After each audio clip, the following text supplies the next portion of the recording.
What? Half the time when I watch sequences like this, I'm just like, oh my goodness, so much work. I'm willing to bet some of that light on them is actually from real lights. It will be, yeah. Rather than from the volume, you know. I mean, this is quite famous for being not that great. There's no way to get that right. How would you ever get that right? Thanks to ExpressVPN for sponsoring this video. And stick around at the end if you want to know how you can get 3 months free. Hey, what is up, everybody? Welcome back to VFX Artists React. I'm back. I'm joining you guys. Dude, you pulled the Arnold. I'm back and I'm bad. I am ready. Joe Farrell is back as well. He is a VFX supervisor on Shang-Chi. He did Transformers. He did Wolf of Wall Street, iRobot, a bunch of other awesome movies you definitely have seen. So we're excited to be here with you, Joe. Yeah, glad to be here. I'm almost becoming a regular. Yeah, pretty much. Let's do it. Let's jump in. So I believe in one of the earliest episodes of VFX Artists React, we looked at this scene, but it's been a few years, and I really think it'd be a good idea to kind of revisit this shot.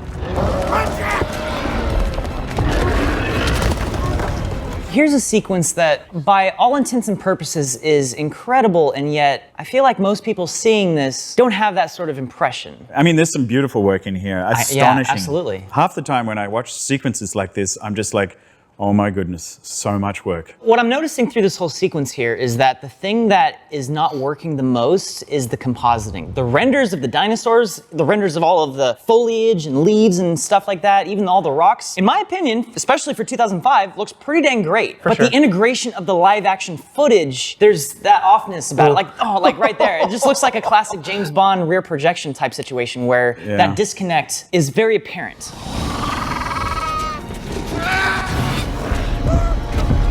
That last shot, I think, there appears to be no breakup in the shadow of the dinosaur. That's a really strange one because you can see his shadow. His shadow is pretty sharp. There's just something about the dinosaur having a shadow that sharp that just doesn't fly. That and the fact that it didn't deform over the tree. There's plenty of examples where VFX is forced to create a shadow on something that's not lit with that shadow in mind. The sorting hat in Harry Potter is a classic example where you see Harry Potter sitting there and he's got some sort of sunlight from the stage lighting on him. And they're just like, oh, well, I'll just pull that down in comp. Unfortunately, light falling on a human skin is very, very complex, as you know, you've spoken about on numerous of your shows. Subsurface scattering, specular highlights, and all of that stuff is subconsciously programmed into our brain. The audience who watches this don't realize, but they're all incredibly good visual effects judges. So basically, you can't put a shadow over... Like right there. Man, this is so tough. I feel like the only way to get this right is to just do everything CG. Yeah, it's a tricky one because they're shooting in sunlight. You want to shoot them in sunlight, but if you didn't shoot them in sunlight, you wouldn't have that extreme differences where you need to put a shadow over something that's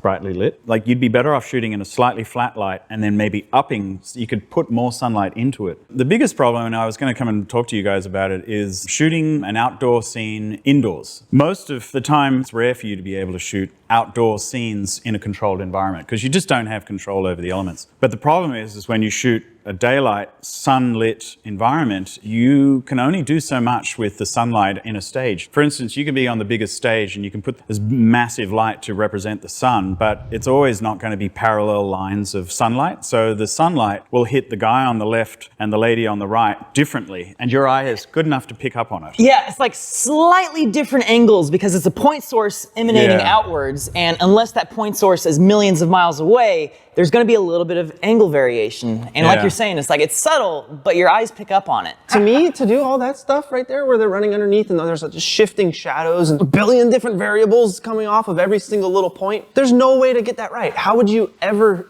get that right? Here's what's happening. You're seeing a combination of assets. So what you're seeing is with the dinosaur, they probably spent 6 months of R&D making that dinosaur work. Somebody's done R&D on the rubble and they've spent 6 months developing it and they're able to push out these amazing elements. So the dinosaur will look great. The rocks will look good. But what's happening is all of those elements that are being pushed through a render pipeline, which is being squeezed left, right, and center, that's all coming through at different times. And so what happens is it ends up being put onto the compositor's lap and they get 9 days. But But then what's happening also while you're comping is elements are updating, and sometimes the shot will go in for an effects review and the director will change, oh, there's more rubble here, but remove all the rubble over here with the laser pointer. So what happens is the comp artist now gets a new rock pass, and all the rocks that they had made look good over here are now not there anymore, they're over here, and now they've got like a day to turn it around. Yeah. So what happens is the compositing department, everything is just thrown at them, and they do what they can to do it. And if you give them the time, they'll make gold, but if you don't, and you end up with shots that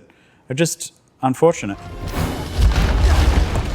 Ooh, this one's not so good. Oh man, he's gliding. There's some physics wrong issues there. If you were like, okay, it didn't work, how would we redo it? This would be a pretty hard one to do. Yeah, it was one of those situations I feel like all of these elements are executing at a very high level, but it comes down to asking too much from the compositing team, I think. Not from just like in terms of time, but literally raw ability. You can't just add shadows to a person's face lit in sunlight and try to make it look like they're in not sunlight, you know? You can't just remove that from a real life plate. Trying to do it the best you can is going to just inevitably only get so far, and that's going to stand out when everything else is an A+.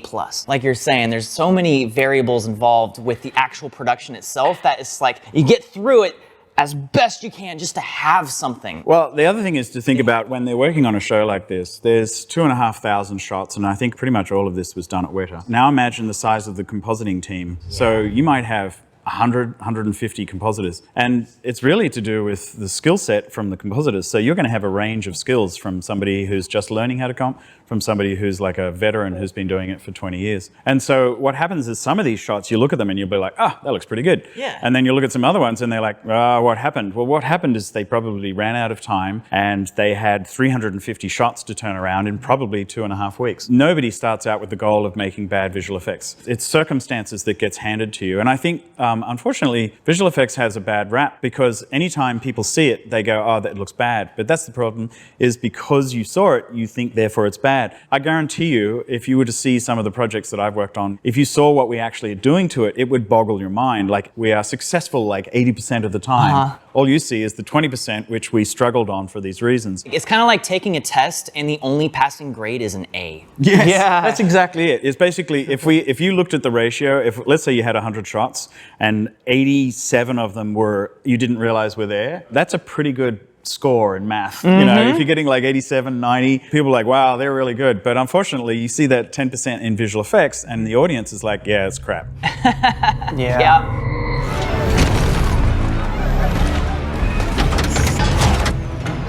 Wait, is that Paul Giamatti? It's Paul Giamatti.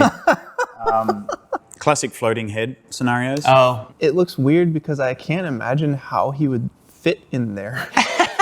What? He's like, He's like this. He's folding backwards. He's like this. He's like in mermaid. He's in full mermaid stance. What you don't realize is he's wearing spandex under there. That's right. Yeah. I figured he just lubes up before he gets into the rhino. You're fighting now!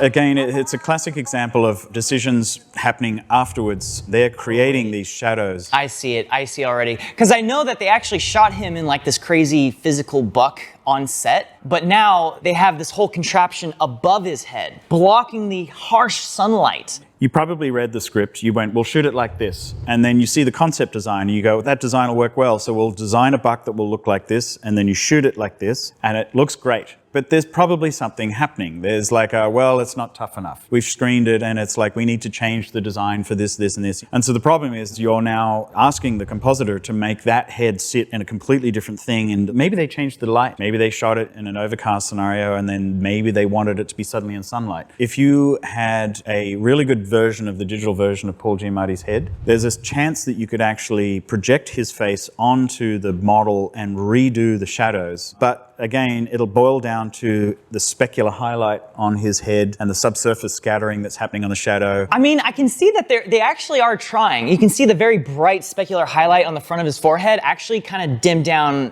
pretty intensely as the shadow goes across. It is, but what's happening is that his head is so bright that it doesn't reflect the brightness of the CG render. The way I would fix this is I would brighten up that left side. I would overexpose the left side. If that brought up more, it would actually justify his bright side. And then the shadow side of it is sort of a bit too, like, it's strangely deep and dark directly behind his Feels back too right dark. corner. It needs like bounce. It needs bounce light because so the it needs sunlight's gonna. a little bit of ambient in there. I'd bring it up, and then there's that weird, it's almost like a Fresnel fall off that's happening on him. So this is the kind of thing that maybe this happened right at the last second, and maybe the poor team that's working on it were working their tails off trying to get it done. This is slightly ironic because we're always saying if you're going to be shooting someone outside but against a green screen, make sure that you're actually shooting it outside, which they did here. But as always, there are additional problems that come about that you kind of really got to know ahead of time to solve. If you're not subscribed to this channel already, what the heck are you doing? Hit the subscribe button. You know where it is.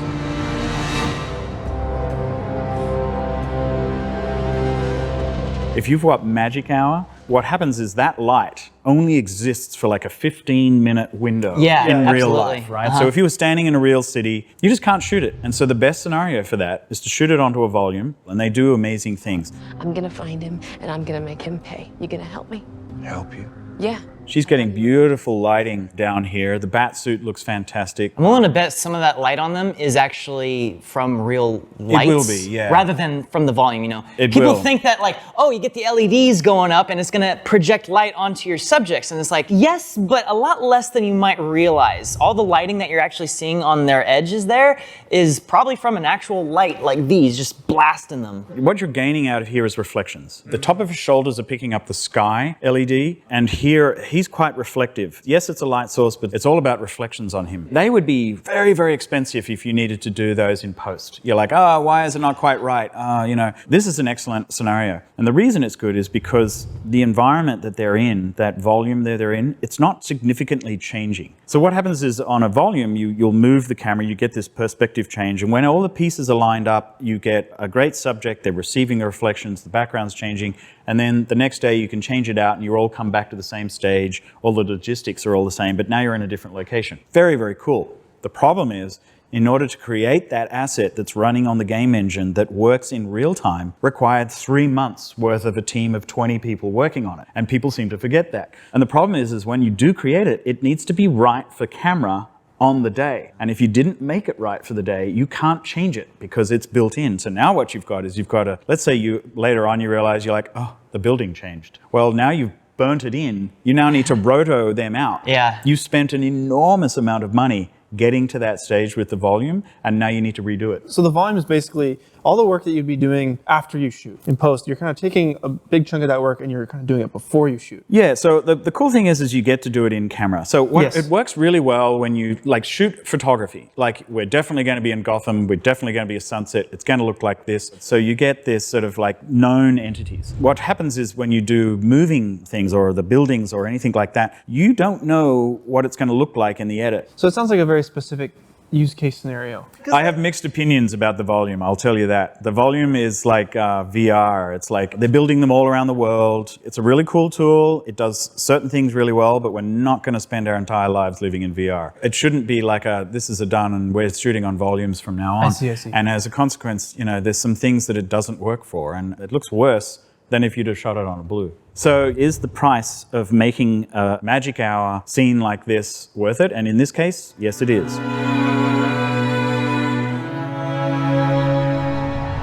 Mr. President, it's time to get you off this plane.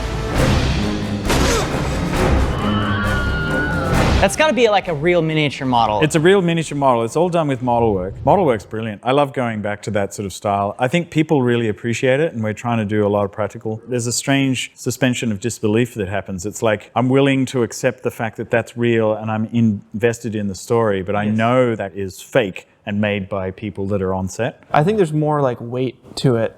The more that's real, the more the movie is actually happening, in my mind at least. You know, I think in visual effects, we're always trying to reach that goal and the best method of doing it. You know, for years, we would see puppets and real practical things in the movies, and so we kind of just got used to seeing that and accepting that as real. And so when you have a show like The Mandalorian come out and, you know, little baby Yoda, Grogu, who's a puppet in a lot of shots, but also digital a lot more often than most people realize, but they designed the digital version of the puppet to look like the real puppet. And that sells it so much more than just like, oh, actually he would really look like this if he was a real creature. It's like, no, they're not making a creature, they're making a puppet.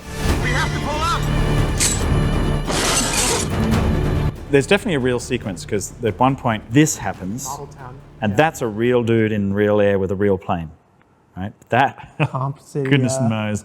And then this. I mean, this is quite famous for being not that great. And, you know, people being pulled out of a film, this one is definitely pulling you out of a film. So I don't want anybody complaining about waterwork anymore because people could have this kind of work. If they think this is better, then we can go back to that. That was all CG, but it looked like there was foreground. It's a real model. I think they're doing real model and they're breaking it up probably, or they're doing some kind of camera work around it. And then they've shot a plate of the ocean way before it was ready for prime time. They've probably tried to do some digital marriage between those two, but oh man, yeah. They would have known that that wasn't working when they were making that. They would just been like, it's what we got handed. Half the time when we look at bad VFX, there's always a story to be told about why it's bad, but you know, sometimes you can actually do good visual effects, but it takes no more time, and even if you only had 2 weeks, if you just did this, that it would be better off, a better result than what you ended up doing. Those are the kind of things that kind of,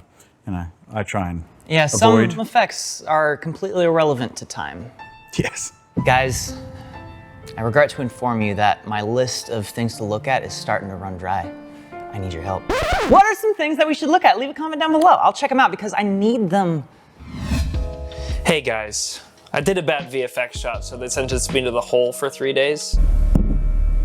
Now, normally it's mind-numbingly boring in this room, but this time, I snuck in my laptop. And thanks to ExpressVPN, I can go anywhere on the World Wide Web and no one will know about it. Without a VPN, hackers and third parties can pop in whenever they'd like and start mining your data. Your passwords, your personal information, and your browsing history. Not that the last one should scare you, but if it does, well.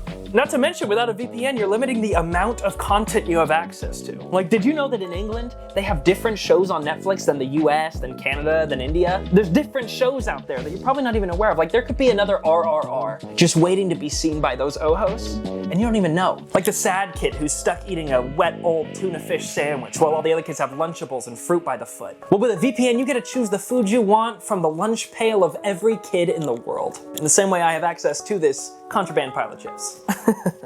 Cheers. No food in the hole! Tell Netflix you're in Canada, for example, and you have instant access to one of my personal favorites, The Disaster Artist. Shout out Tommy Wiseau. I actually have a autographed Speedo by the man, so now they know. In today's world, there's no reason not to use a VPN. It gives you access to parts of the internet that were previously untouchable and protects your data from would-be hackers, thieves, and those darn peepin' toms. Keep those toms peepers out of my dang data. Yeah, I said dang. Yeah, I'm getting pretty wild in here. Thanks again to ExpressVPN for sponsoring this video. And if you want to lock your data up the way Jake locked me up in this room, head on over to expressvpn.com/corridorcrew for 3 months free. All right, see you guys later. Now back to the video.